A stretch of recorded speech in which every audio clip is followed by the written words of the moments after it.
aralan ng San Roque Elementary School at gusto ko pong ibahagi sa inyo ang aking kwento tungkol sa langgam at ang itlog.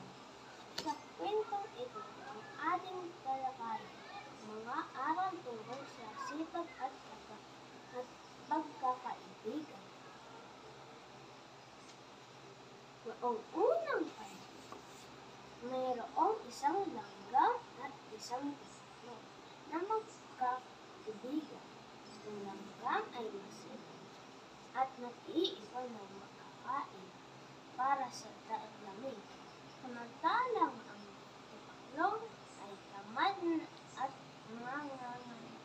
nangangantay ng iba para tulungan